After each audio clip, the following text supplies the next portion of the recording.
महात्मा ज्योतिबा फुले का नाम तो सुना ही होगा। भारत में महिलाओं के लिए पहली स्कूल ओपन करने वाले और भारत के वेल नोन सोशल रिफॉर्मर के रूप में ज्योतिबा फुले को सब जानते हैं। लेकिन महात्मा फुले के बारे में आज आपको ऐसी कुछ बातें सुनाऊंगा जो शायद बहुत कम लोगों ने सुनी होगी। 1869 में जमशेदजी टाटा ग्रुप के प्रेसिडेंट थे। तब टाटा ग्रुप का टर्नओवर 20,000 रुपये इतना था। इस समय पुणे में based Pune commercial and contracting company का टर्नओवर 21,000 रुपये इतना था और इस Pune commercial and contracting company के प्रेसिडेंट थे महात्मा ज्योतिबा फुले। वैसे कंपेयर हो नहीं सकता, लेकिन फुले की अकेली कंपनी का टर्नओवर टाटा ग्रुप से ज्यादा था। ये कंपनी मेनली सिविल कंस्ट्रक्शंस के कॉन्ट्रैक्ट्स लेती थी।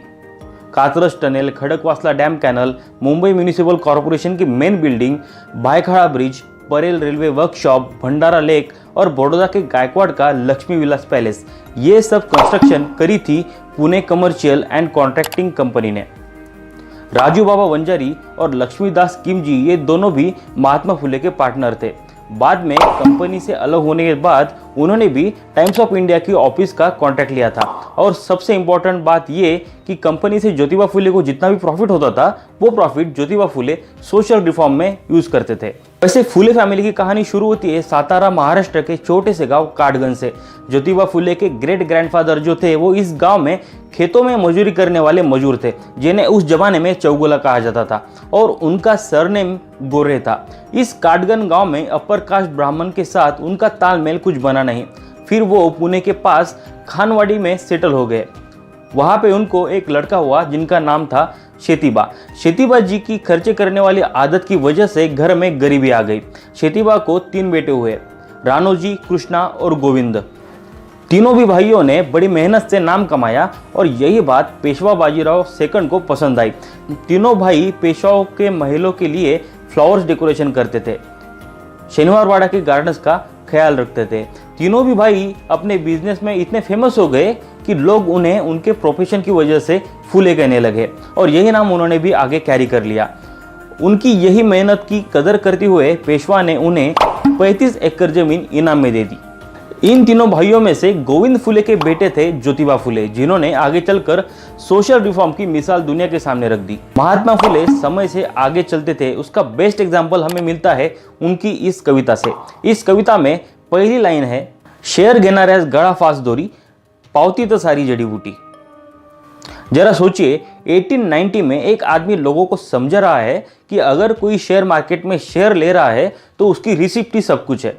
महात्मा फुले की एक बुक पब्लिकेशन कंपनी भी थी, जिससे वो सत्यशोधक समाज के ऑथर्स का बुक पब्लिश करते थे। बहुत लोग ऐसा सोचते हैं कि सोशल वर्क करना हो तो करियर से फोकस हट जाता है, लेकिन महात्मा ज्योतिबा फुले एक ऐसा एग्जाम्पल है जो ये प्रूव करते हैं कि सोशल वर्क करते करते हम खुद भी ग्रो कर सकते हैं। उस जमाने में भारत में पर्सनल गोल्डन ज्वेलरी आज से भी ज़्यादा थी। ये जो ज्वेलरी थी उसे बनाने के लिए खास तरीके का मोल्ड लगता था। ज्वेलरी के लिए लगने वाले मोल्ड की भारत की अकेली होलसेल एजेंसी महात्मा ज्योतिबा फुले के पास थी। इंडियन सोसाइटी में अमीर लोगों के बारे में हमेशा एक टैबू देखा जाता है, खासकर बॉलीवुड फिल्मों में। फिल्मों का हीरो गरीब, लाचार और विलन अमीर महलों में रहने वाला लैंडलॉर्ड। ये टैबू इंडियन लोगों के दिलों में इतना बस गया है कि अगर कोई आदमी अमीर है तो वो बुरा ही होगा, ऐसे लोगों को लगता है। लेकिन यही टैबू महात्मा ज्योतिबा फुले ने तोड़ दिया है।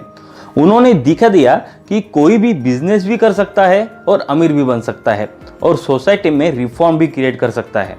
खड़कवासला कैनल उनके कंपनी ने तो बना लिया, लेकिन कैनल का यूज उस जमाने के फार्मर्स नहीं कर रहे थे।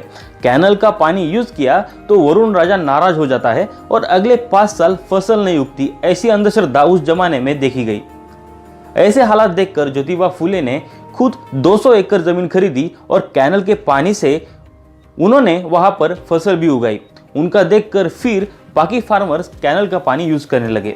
ज्योतिबा फुले ने अपनी खेती 12 एकड़ से बढ़ाकर लगभग 271 एकड़ तक बढ़ाई। उस खेती से उगने वाली फसल को वो मुंबई भेजते थे। कंस्ट्रक्शन कंपनी में काम करने वाले कामगार और खेती में काम करने वाले कामगार दिन में कंपनी की अलग अलग साइट्स पर काम करते थे और रात को फुले की स्कूल में पढ़ाई करते थे। महात्मा फुले की और एक क्वालिटी थी और वो थी राजनीति। 1876 से 1883 तक वो पुणे के कमिश्नर थे। उन्होंने ही पुणे को 4 एरियाज में डिवाइड करके अलग अलग ऑफिसेज शुरू की। महात्मा फुले ने रायगढ़ पर छत्रपति शिवाजी महाराज की समाधि ढूंढ के निकाली और उसे पूर्व वैभव प्राप्त करा दिया। वही एक ऐसे महापुरुष थे जिन्होंने छत्रपति शिवाजी महाराज की जयंती सेलिब्रेट करना शुरू कर दिया था और उन्होंने एजुकेशन में फोकस करते हुए श्री शिवाजी मराठा सोसाइटी की इस्टेब्लिशमेंट करी, जिसमें आज भी हजारों स्टूडेंट पढ़ पाते हैं। महात्मा फुले एक समाज सेवक, एक समाज सुधारक, merchant, businessman, share market expert भी थे और महाराष्ट्र के सबसे बड़े बिल्डर भी थे। लेकिन असली मायने में देखा जाए तो वो एक नेशन बिल्डर थे।